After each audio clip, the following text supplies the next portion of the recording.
Oh God. Oh God, they follow. On guard!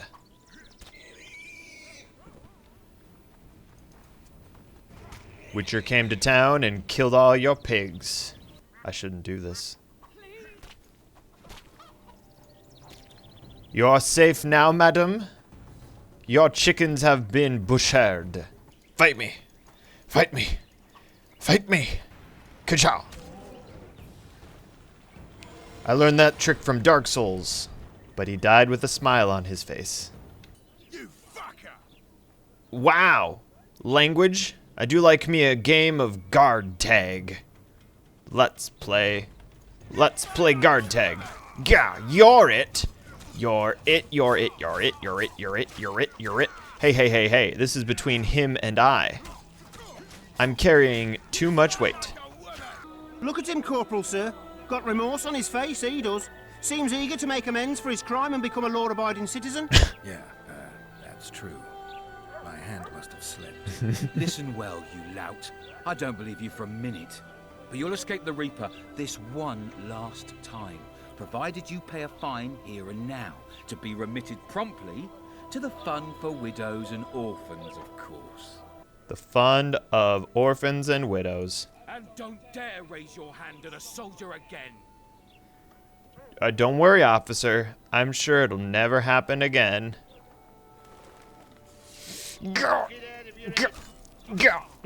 These things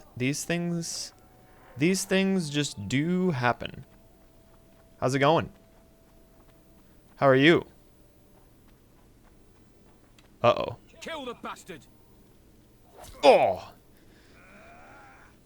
Oh, 3 arrows is too much. Gah.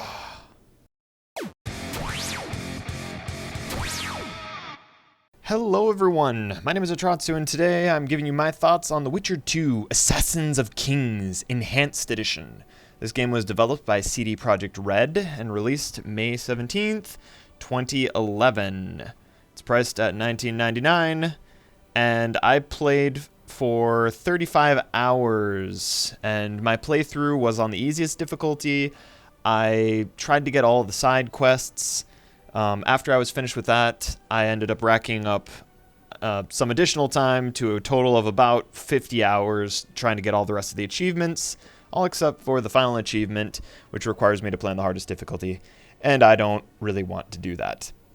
The Witcher 2 is an RPG, part story, part smack game, I would say. It's a standard, good old RPG. I would like to give a bit of a warning that there's definitely... This game is made for a mature audience. There is a lot of sexual content, we'll say. So it's... I'd just leave it up to parents and kids that they should know not to play games that have a lot of sexual content in it. It's not overly bearing, but it is a part of the Witcher world. And The Witcher 3 had it, The Witcher 2 had it, and yeah, that's just part of the game, so this just isn't a game for young kids. The violence not bad. I mean, there's plenty of sword swinging, plenty of blood gushing, good old neck snapping, literally snapping necks. Actually slicing necks too, that happens as well. There's plenty of that in this game, but there are whores, there are brothels, there are a lot of sex scenes that are just periodically placed throughout the game, and yeah, a lot of exposed breasts. So yeah, maturity warning there. However, let us just jump into a game. Let's really quickly talk about something that I experienced in the game. Once I got past the first chapter of the game, I noticed that my loading times were taking longer and longer, and that's actually important to point out because I'm playing this on Steam, and the longer you play, the more autosaves the game takes for you.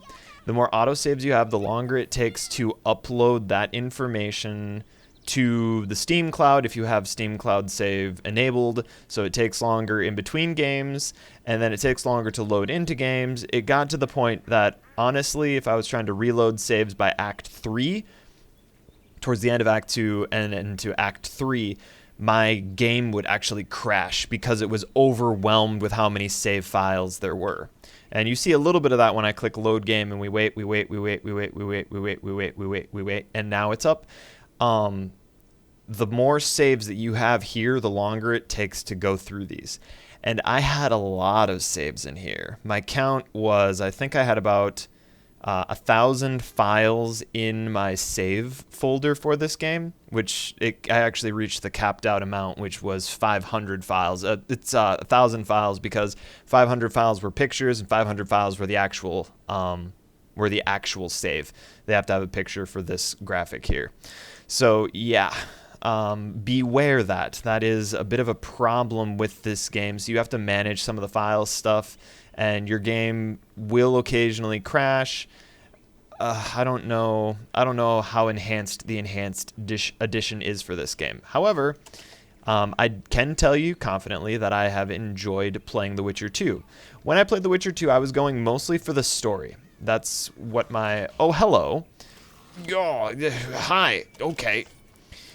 I was going for a story, so I didn't play on a particularly hard difficulty because I wasn't looking for difficulty in the game. I just wanted to play and enjoy the game and just join my favorite character, Witcher Geralt of Amnesia. So, yeah, we'll talk about the story in a second. But that was the mindset that I had when I went into this game. And, yeah, it's tough when you're talking about a game from 2011 because there were a lot of good games that came out in 2011. Uh-oh, look at this. That guy is putting his neck on the line. The neckers. Let's get him. Get out of here. Get out of here. Swish, swish. Clang, clang. So again, remember, I'm playing on the easiest difficulty, so the combat is relatively easy. There were sections that were hard, but got through pretty much the whole thing uneventful, and I played through for the story, and that's what people should do if they want to just play for a story. They should play on an easier difficulty, but there are several difficulties. Really quickly about the difficulty and if you start a new game. Something that's worth knowing is that if you have a Witcher 1 save file, so if you played the first Witcher game and you had a save file on your computer, you could actually start a new game with whatever takes place in The Witcher 1. I haven't played that game yet. You can actually start a game where some of your choices in The Witcher 1 will influence how you will experience The Witcher 2. I think the same thing applies for The Witcher 3, actually, too. So, yeah, it's just kind of an interesting feature that you can start a new game based on old save files and decisions that you've made in those save files, which is, again, kind of cool. Now, if you start a new game, you have a choice between starting the tutorial or not. We're not going to even jump into that. You have here easy, normal, hard, dark, and insane. And the achievement that I'm missing requires me to play on insane difficulty, and I am not going to do that. I don't have the time to do that. As you can see, permadeath at that point. But yeah, when you're starting a new game, that's what happens. There is also this arena mode, which, again, it's an interesting mini game where you can just do the combat part of it. It's an additional tacked on aspect, and it confuses me that arena is at the top of the list. You would think that new game or load game or continue game would be one of the top menus, but no, it almost feels like go into the arena. But honestly, the arena, it's just, if you really like the combat and you want to play around with more Witcher 2 goodness, that's where you go. So first, let us really quickly talk about a little bit of background information on The Witcher. So we're just going to let these guys talk.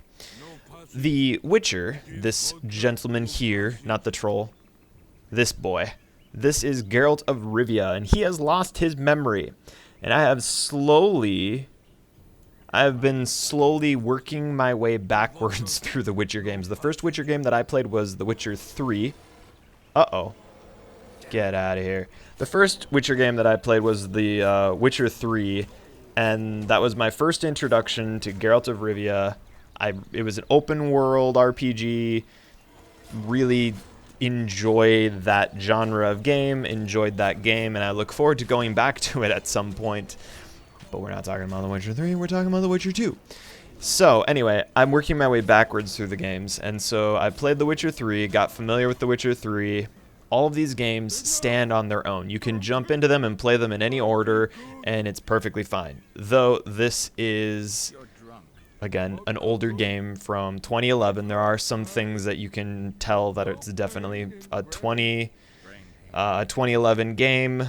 It's not a free roaming, romping, open world, jump off cliffs kind of style game. That's not what it is. It's more just a classic Western RPG, which honestly, it's been a long time since I've played just a standard Western RPG or fantasy themed RPG. So this game was actually really refreshing in its own way. Just sit down, play a game, listen to a story, //////////////. All right, make a choice. All right.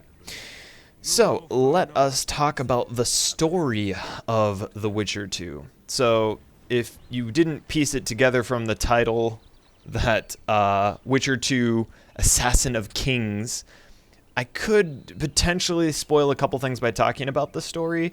So I'll try to be vague, but the concept is basically Geralt of Rivia finds himself in the middle of another political struggle between several different nations. If we look at the map here and we zoom out, you can see here we're in an area called the Pontar Valley, which is just like this area here, and you have several different sovereigns that are all contesting for the Pontar Valley. And the game opens up with Geralt of Rivia serving one of these sovereigns, and I didn't even expect, where'd you come from?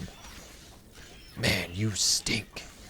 So Geralt finds himself in the middle of this power struggle and ends up being framed for a crime. He's trying to clear his name and hunt down the Assassin of Kings.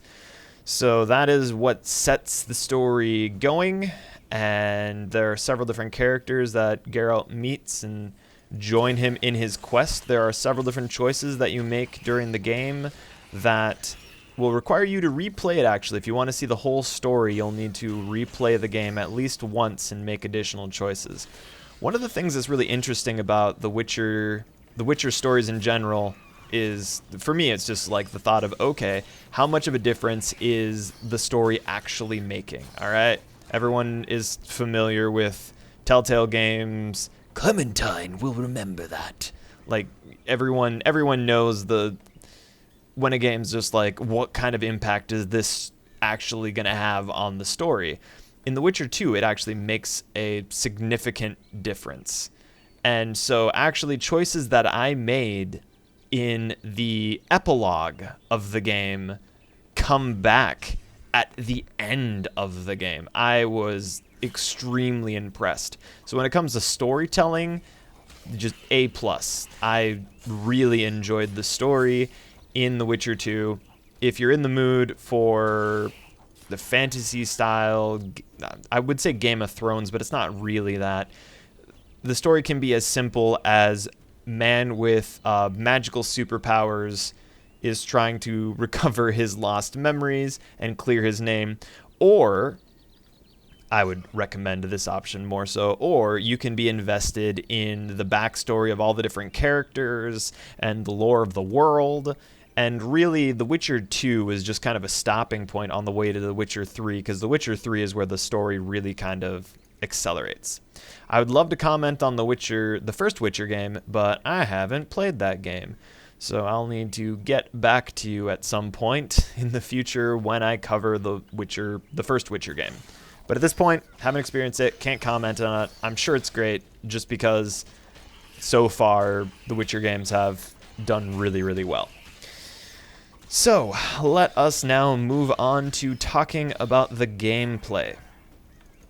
Alright, get out of here. Get out of here. You've already gotten a bit of a gist of the idea for the gameplay of this. This is what most of my experience was playing on an easy difficulty. On easy difficulty, it's so much easier to get through this. On harder difficulty, you can't just like perma-stun people into the corner and stuff like that. But even with the ability of permanent stunning, you make a couple mistakes and the enemies can quickly mess you up.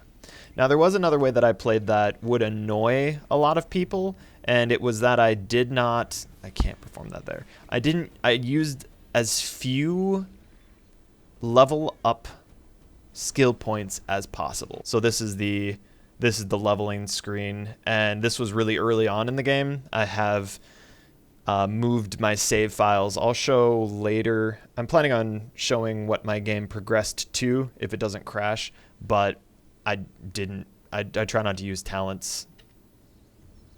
All right, talking about the user interface. Top right screen, you've got your minimap. Geralt rotates when you rotate. Minimap rotates when you rotate the camera. Pretty standard for some games how that works. You have buffs at the center top of the screen. Right now we have several shrine buffs. One of them increasing the signal of Ard, and one increasing, one Queen. Is that how you pronounce that? Queen. This one is just indicating that my shield is up. And then the other one, I don't remember what the square bracket thing was. This was, I think this was defense, but I'm not 100% sure. Buffs are good. Anyway, that's just buffed stuff.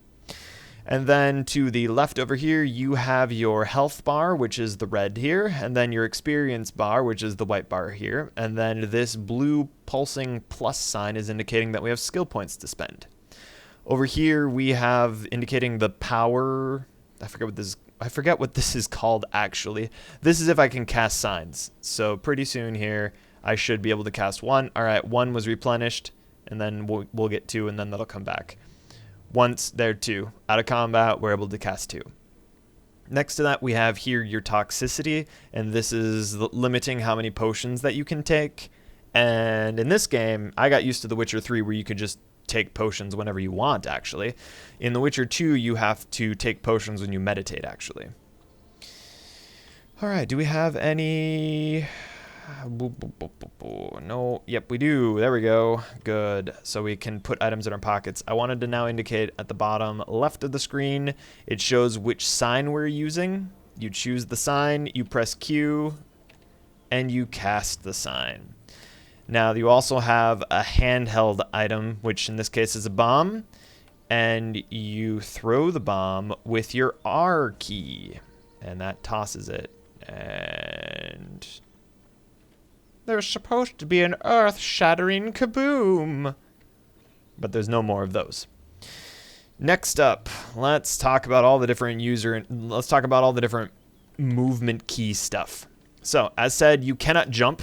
You can roll. So your spacebar is used to roll when your sword is out. You have two different swords. One sword, which if you press your one key, you bring out one sword, which is... Hey, wait, where's my other sword? I only have one sword out right now.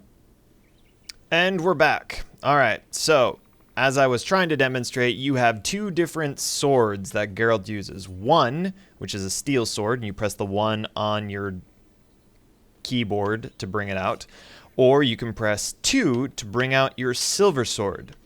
You need two swords, and Geralt will, when you enter combat, normally grab the sword that you're supposed to use, but you need one sword, specifically the steel one, for taking down humanoids, and then you need two sword for taking down monsters. So it's important that you have the two different steel swords the two different types of swords available to you. That's why The Witcher has two swords on the back. Witchers are monster slayers, basically monster slayers for hire. So let's demonstrate quickly. This is fighting a Necker with a steel sword. All right, swish, swish, swish. We're on easy difficulty, it's fine. Now let's switch to the correct sword. Which, all right, put it away, press 2, draws, swish, swish, swish, much faster. Silver does much more damage to Neckers than steel does. Steel works, but on like the boss or something like that, that is a critical mistake you do not want to make, trust me. So, next, you have two different types of swings that you use with your mouse. You can use the right click for a heavy attack, which is what I'm trying to do now, but the heavy attack is slower going and easier for the NPCs to dodge. Or you can do the speedy attack with the left click. You also can block by holding down the E key. And then you can spec into, as you can see also, like, I think, yep, the blocking also requires one of these up in the top left corner. As you build up Geralt into, like, sword fighting, he actually gets better at blocking, and you can counterattack. So there's a number of things that you can do with that. Let's do Igni, all right, and Ard, and we have a action cutscene of lobbing off the necker. I forget what those are actually called. Get out of here. And by the way, the way I loot things quickly is I hit my space bar and my left click at the same time. So left click to interact with, like, if you're interacting with doors and stuff like that, you use the left click. As you can also see with, come on. There it is. At the bottom of the screen, you see that there's that icon. It's actually pretty good. The game's pretty good about indicating what icon you're supposed to use. So it's pretty intuitive, easy to pick up. It was ported to computer relatively well, other than the save file shenaniganry going on. You move around with good old WASD. As I've already said, you cast your signs by pressing Q. You press and hold Control to bring up this menu, and then you could actually click to choose which sword that you wanted to. So Witcher's sword. Uh-oh, hello. Nice of you to join us. Gah, fast attack, slow attack, quick attack, quick attack, quick attack, dodge forward, spacebar, quick attack, and he's dead. Ah, put that away. Control. And then you have Witcher's sword at the top, long sword at the bottom, so steel sword, silver sword. To the side here, you have all of your different signs. To the right here, you have the different things that you put in your pockets. You can have throwing daggers, you can have bombs. So these are also useful items to have here. On a harder difficulty, you would need them. I didn't use them because I'm bad and able to play through on an easy difficulty without them. Another important thing to know is this meditation button. So you want to meditate, but we can't meditate here because this is right on top of an NPC spawner. So we're going to run right on back here real quick here. We're just going to run on back here, and we're going to have a... Whoa, there's going to be NPCs in there. We don't want nothing to do with that. We're going to run on over here. We're going to run on over here and meditate where it's safe. Next to Crossbow McGee. Alright. When you enter into meditation mode, the meditation is important because it helps clear your mind. You chose your level, your talents. I think this is experience. I never actually paid attention to whatever this red ticket looking thing is. You need to do this if you're going to be making potions. And then, of course, you need the materials to make potions, but this is how you make potions. This is how you drink potions. You can't just take a just quick potion during a fight or anything like that. You're like cat, lapwing, swallow, and now you can see, depending on the toxicity of the potions, if there was another potion that I could take, I would not be able to take anymore because the toxicity is getting too high. And then I would choose to take them if I wanted to, but I don't want to. So we're going to go back. And then you can meditate. Meditating is how you change the time. That's an important thing to know about this game too, because some quests require a certain time of day. And then lastly, character, your talent trees here. The top here, this is required that you spend your talent points into here before you spend them anywhere else. So if I wanted to try to go into swordsmanship, it will not let me because the path is locked. It is made by those who are dead, and the dead keep it. So I'm not going to be able to unlock that until I spend my final talent point into this. You don't need to get all talent points in all these. Right now I've got 1 of 2. You just need to have 1 in each of these. Then you can go into any of these. Swordsmanship here. This is if you like using your sword. Alchemy, if you want to do alchemy, I suppose. And magic if you like using the signs. Honestly, I really like the way that swordsmanship looked, but I don't know. I didn't take much time to look at much of these. I just wanted to look through the one that was the most straightforward and simplest to get through, especially when I was mopping up achievements and I just spent talent points every time I loaded the game. And swordsmanship looked the best to me. I liked it. But again, other people might want different things, and there are probably people that specialize in making builds for others online for that. And I am not qualified to do that because, again, I didn't worry about how hard this game was. And believe you me, it could definitely be difficult enough if that's what you're looking for in a game. Playing on a harder difficulty, The Witcher 2 has it. The whole idea is that The Witcher needs to prepare. So gathering materials, making potions, making gear. You could totally get behind that in playing through The Witcher if that's the kind of experience that you're looking for. However, for me, again, I wanted to just listen to a story for the most part and then click my mouse button a bunch of times and kill monsters. And that's exactly what I got. And I am pleased with what I got. So at this point, I've pretty well shown the bulk of the game. You go into the area, you slay a bunch of monsters, you got your basic movement controls, you have your basic user interface buttons. There are a couple other keys you probably should know about. You press J to go into your quest menu. So this is sorting through what quests are available here. You double click to change what you're trying to do. Assassins of King, the prologue quest, these are all taken care of as you go through. And then let's do Trouble, non-decent proposal, that'll work for it. And then you can switch between these tabs up here for characters, monsters, as you can also see the exclamation point marks where it's at. So if there's something new there, you can go through that. All of your helps, glossary, tutorials, you can go back for all this information. It's good stuff, but honestly, I spent most of my time sorting through quests here.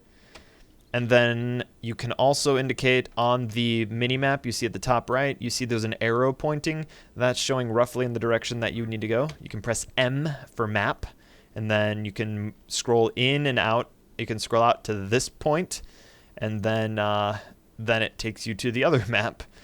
But you can scroll in thus far, and then it shows on the map where this quest is located, including other important icons, as you can see with the icon help over here. These are shops, inns, craftsmen, tracked quest, and then Geralt is here. This compass, I have no idea why it's here, but it is here too, so there's that. You do uncover the map as you explore, but I never actually really got into this as a navigational tool. I just never used the map that way. I have nothing else to say about it for the most part. And so that J, K, L, H, I for inventory instead of B for bag. No bag. H, O, P, T. I don't think I'm missing anything here. Oh, that's right, Z. So Z is another button that's worth knowing because Z is what triggers your Witcher medallion. And your Witcher medallion does a couple useful things. One is that it marks where plants are. Plants or lootable objects and stuff like that. Really helpful in the dark, trust me. So you can find herbs really easily that way. The other thing that it does is it marks like history points or lore points or something like that. So if you wanted to get a buff, is there anything nearby? Nope, nothing here. I know a couple different spots that you can go for buffs. Oh, all right. So at the top, you see the top left of the screen over here. A little wolf boy. It's like, wow. We hit that. Oh, they just stupid bug. What that red indicates over there is that that's a place of power where we can go and then we can get a buff. Come here. Go ahead. Make my day. You crab looking. Alright, so place of power. Interact. Boom. There. Now we have a buff. And it has buffed our Ard sign. So now if we use Ard, it will hit harder. Ooh, another one over here. What's this one? Ah, Vigor.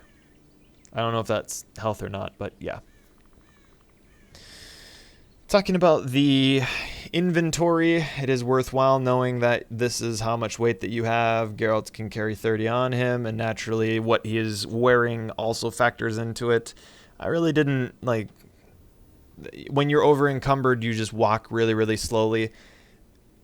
It is what it is. Oh, that's right. I had to learn about using mutagen stuff later in the game. That's more so for like what you're trying to do with your build. if you're trying to... Oh, I don't actually have anything that I can demonstrate that with. Oh, okay, I can. If you want to mutate, you press enter, and you just choose which one you want. Spacebar, boom. Now we've added a mutagen to it. Cool beans. There's an achievement for that. Just like leveling up, I didn't use that either. So, user interface stuff. Important to know how to navigate in here. You can look at all your items over here and then scroll through them like this, which is tedious and frustrating and boring. Or you can organize them by weapons, ranged armor, enhancements, potions, bombs, books, junk, all of this. Just sell it. There's never been a point to hang on to that. Quest items. As I played through, more and more quest items just like bogged down my inventory, but the weight was 0, so meh, whatever. Lures, I never used any. My entire time playing, I never used any lures. That probably necessary for harder difficulties or more in-depth in the game. It would probably be good, but there weren't even any achievements for any lures. And these are crafting recipes and diagrams. As you can see, they do have weight, so I just stored them in my box. Then you also have crafting materials, you have alchemy materials, mutagens, trophies, which trophies you can wear, here it is, on Geralt, gives him another buff, it's just another item to wear. You can organize stuff by how much they weigh. I don't know what that is. I don't know what all these were. This is the time that you get it, I think. But yeah, weight was the only one that was important because you're like, what's bogging me down so much? And then you look and you're like, oh, I've got 44 leather. That's why I have weight. But yeah, most of The Witcher 2, from my experience, was talking to different characters, hearing their perspectives, making different choices, seeing how those choices unfold, and then hack and slash for the most part. Now, there is more to talk about. Oh, the game crashed. I said that it would. Let's load it again. Load it again, Sam. We can watch some of this intro video, actually. Yeah, let's watch some of this intro video. This intro video is beautiful. I can't even believe that this intro video came out in 2011. That's so crazy. So watch a little bit about it. This is the intro video that they show. I got really tired of seeing that guy's face. Shoot stuff in the air. Pew! Pew! Pew! Pew! There are some people, can you believe there are some people in the world that are actually that good? I know this is a video game character and this is a pre-rendered cutscene and all that, but like, can you believe that there are actually people that are that good? It's just crazy. I would love to be that good at archery, but I don't even have a bow at this point. Someday, maybe. But yeah, this was the cutscene stuff in The Witcher 2, which just... These characters are gross looking. I don't know how else to put it. Like, it's done really, really well, and it's in theming with, like, the world that The Witcher is from, but it's just like, look at these hairy guys punching each other. Look at this guy who looked like he headbutted a door that he's crawling up out of the water. He cleared his nose. It's just like, wow, gross. Then they punch and they bleed. The king drinks.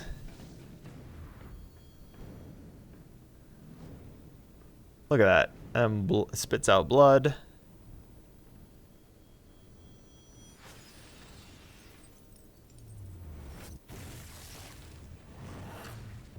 Such an incredible cutscene. Alright. That's enough cutscene stuff for now, but point is, really an incredible cutscene. And the detail, oh my goodness. All the 3D stuff that you had to do, and this was done in 2011. It's important to know also where that it's in the inn is where your box is normally located. In this case, you can access your chest here to store items, and so you can store whatever you want, get stuff out of here, whatever you want. This is where quest item, I kept my quest items in here and all the different diagrams that I had. This carries over when you switch from act to act. So this is your storage. It's unlimited. Don't worry about it. Toss whatever you want in there. Or you can interact with this guy. This guy will also let you access your storage. So let's give a point of reference right now. This is in the basement of the inn, just as a point of reference for anyone.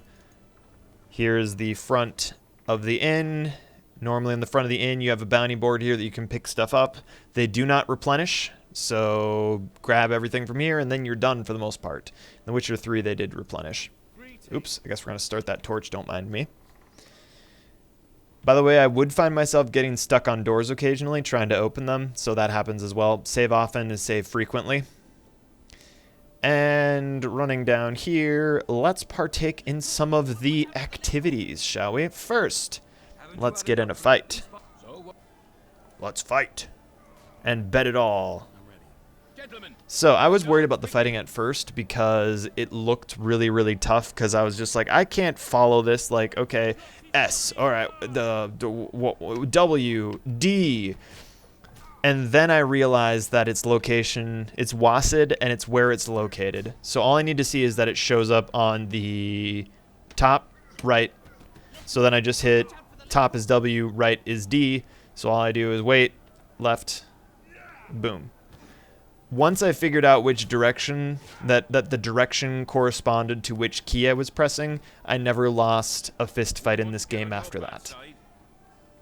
So the fist fighting, there's some side quest stuff to do, the different fist fighting, beat the snot out of the different characters, good stuff. Yeah, not much to say about that, but it is a fun activity and peripheral thing to do.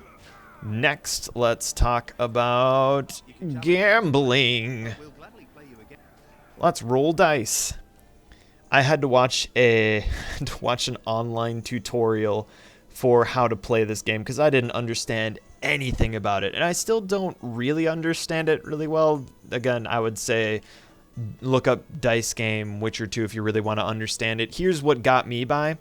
Bet whatever you want. I would save scum, so I'd save beforehand, but it didn't really matter for the most part.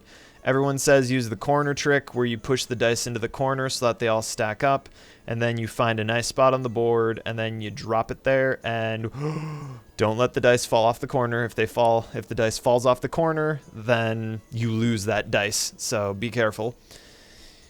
I'm not convinced that that actually makes a difference, and I think you can get like runs and stuff like that. It's supposedly based on poker, but I don't know how to play poker, so that doesn't help me.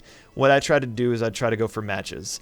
So right now, he's got a match of 2. I would re-roll those 3. We've got a match of these, so I'm going to re-roll these and hope that I get an additional 3, so I at least have 3 of a kind. So that's what I try to do. He only raised that many times. Now I'm going to roll them. Mostly because it looks like they're going to drop on 5s right there. So what I'm going to try to do is I'm going to click and I'm going to hold right with my, I'm going to move my mouse to the right just slightly.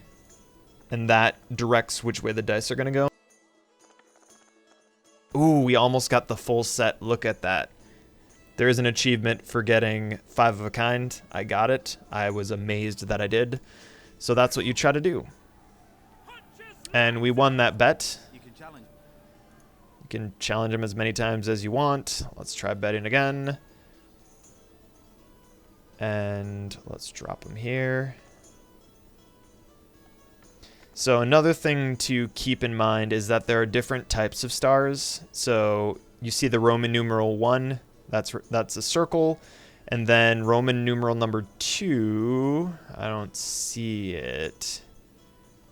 I don't remember what Roman numeral number 2 is represented with. 3 is the triangle, so like 3 points. 4 is the square, which is the Roman numeral 4. So it's just like the geometric shape. 5 is this type of star. And then 6 is this type of star. So that's how you interpret the dice. I've got 2 doubles. We'll re-roll these. And we'll bet high again. What is this? What are we looking at? That's the 2. The 2 is 2 circles.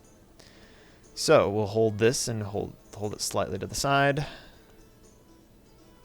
Nope, no dice. One more. I'm going to demonstrate what not to do. Low here, and then I'm going to hold all the way to the right. And, oh, we didn't lose a dice. I was trying to lose a dice. And 1, 2, we don't have 3, 4. Screw it.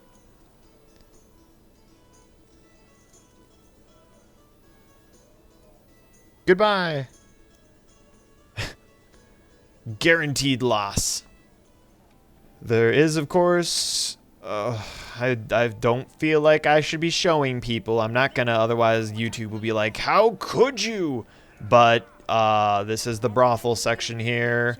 You talk to them and you can go, sure, why not? And then there's a scene and we'll just pretend that I never showed you that, right? We'll just all smile and nod, be cool about that, and not worry about it at all. I feel like I'm forgetting something. I'm always forgetting something. I am forgetting. There's one more minigame. Here's the last minigame. Arm wrestling. We'll try this one. Arm wrestling was tough for me with the keyboard and mouse. You have this bar in the center, and moving the mouse to the right to try to keep my hand. The hand symbol is what's being moved, and it lags slightly behind where my mouse is, so I have to move my mouse slightly to the right and left. And my mouse sensitivity is up really, really high, so these are super challenging. Arm wrestling is the other activity that you can do in this game. So yeah. Arm wrestling, let's take on here. We won't lose money. Ah, get out of here. I don't want to talk to you. All right, Zoltan. Let's lose to a dwarf. Everyone stands up and they're like, look at him go. So we'll stay here. Notice how the animation changes. So as the bar moves to the right, it indicates that we're winning. As soon as we leave, then the bar starts coming back, and then slowly Zoltan starts to win against us. And it's back there. But the more we do it, the smaller the bar gets. So best not to just mess around. Hands like a vice. Now we've represented everything here.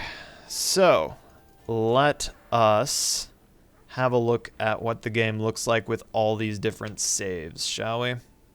For anyone who might need to know the save location, it's located in Steam /userdata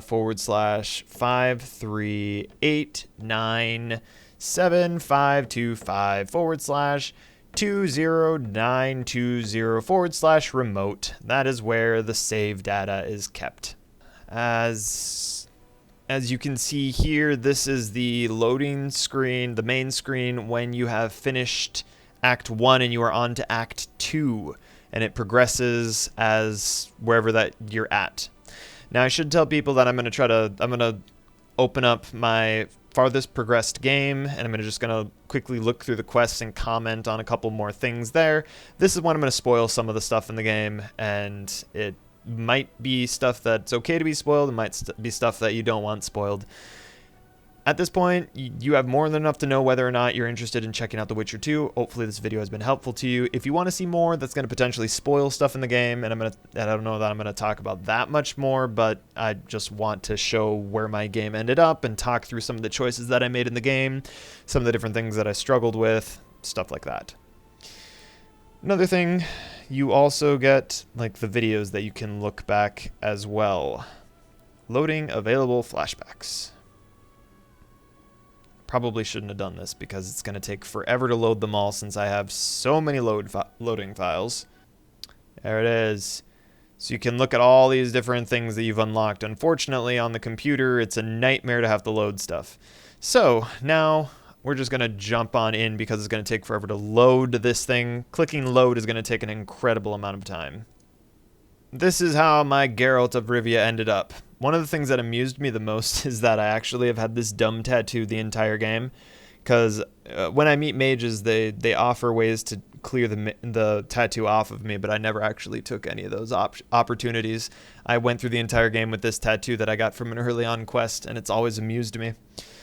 I just used what was available to me, and there was a number of items that are just stuck in my inventory that I can't do anything about. The Witcher's Silver Sword is stuck in here. The Iron Frame is stuck in here because I never actually made the stupid trap when I fought that first boss. This armor is stuck in my inventory. All these quest items are stuck in my inventory as well. And there's nothing that I can do about it. I've never been a fan of that being part of the game. Next, let's have a look at what we had here. So, the prologue. It bothered me that these two quests never got marked as done. Which, I mean, I guess it's fine. But I'm 100% completionist. I intended to try to get all of these quests as far as I could. This is the quest that you had to fail, because at a crossroads, I chose to go with the Scoia'tael. For me, the choice between the Scoia'tael and Vernon Roach seemed pretty obvious, because it just seemed like helping the Scoia'tael was going to progress my story because I wanted to save Triss. That was my thought process. So I wanted to save Triss, and that's the direction that I took my game in. You can go in a lot of different directions, and I don't know which is necessarily the best, but the ending of The Witcher 2 felt like a much more happy ending and hopeful, promising ending than some of the stuff that I experienced at the end of The Witcher 3, I'll say that much. So then I completed really all the other quests here, except for, once again, these two quests that can't be finished. And it kind of makes sense because these two quests just continue on throughout everything. But that was the only one that I missed in Chapter 2. There's some points that you would reach where it would be like, oh, that quest can't happen anymore, and so I'd have to go back. The Walls Have Ears was a quest that I just didn't want to go back for, and I didn't see any achievements related to it. But again, it's one failed quest that I'm like, dang it, I would have liked to have gotten that. But I did get all these other ones, except for a score to settle, which the score to settle, that shows up over here in Chapter 3. And then in Chapter 3, I did all these other quests too.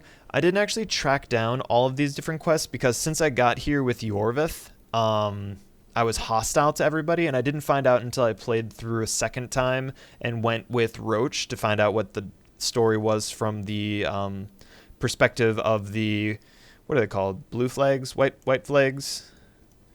Crossroads? I can't remember what their division is called. Anyway, with Roche's division, yeah. One of the things, so what I hinted at, again, this is interesting that this is another part, it's like, and then this happened. Here in urgent business. Confirm it. What? Prince Stennis. And then Geralt is like, oh, we're gonna have a flashback. Figure this out. So at different points, I spared Stennis in my run, though he really didn't deserve to be spared for the most part. But again, I don't approve of people just being like, oh, we'll kill him. It's frustrating. Yeah, I don't know. I never really liked Stennis for the most part. But, you really don't get many choices. In The Witcher 3, anyway, it was just like, who do I hate the least? But that's just, that was just a consequence from one of my choices for sparing Stennis. Instead, he ended up becoming king. And we could talk to Triss, but I want to go way over here and talk to the person I was the most excited to meet. Aryan Lavalette. So it blew my mind when I saw this guy, because this guy was in the beginning of the game, and I made the choice to spare him, and then he burned down the castle, and I helped him burn down the castle. And I'm just like, if he died, would he not be here? So it's just like, it's really cool, the fact of decisions that you make, even before making decisions seem to matter, those decisions carried all the way through to the end, and I saw Aryan Lavalette again, and I was like, that is so cool.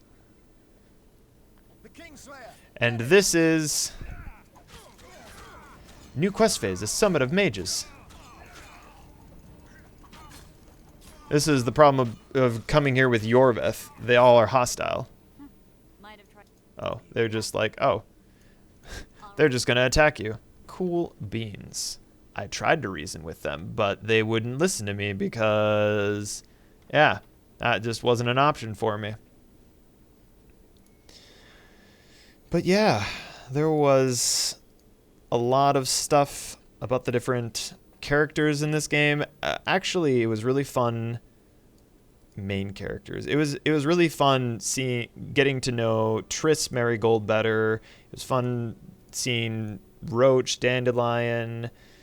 Didn't really have an opinion on Vess, but Zoltan, Chive. It was really fun, and then I didn't know anything about Death Mold until he just showed up in my playthrough. But then on playing through the other side of it, getting to know the other characters, for me it speaks volumes that I remember the characters' names. I knew Zoltan, Chive, and Dandelion or Dandelion from The Witcher 3, and I knew Triss Marigold from The Witcher 3. But it's just like, it's fun to play a game that you're just experiencing more with the characters, and I think that whenever I go back to playing The Witcher 3, I think I'm going to have all that much more appreciation for these characters. But yeah, I think I've spoken through enough about this game, spoiled whatever amounts that I had to spoil. Hopefully this video was helpful to you. And once again, my name is Atratzu. I will see you in the next video. Take care. Prepare for your final. You want to buy something, or are you waiting for my beard to grow out? Fine, I'll bite. Show me your beard. I'll pay your full performance fee. That'll be 200 Oren. Final? But I'll have no discussion. This will be a practical object lesson. You'll learn what a sorceress can never agree to under any circumstances. You want to buy something, or are you waiting for my beard to grow out?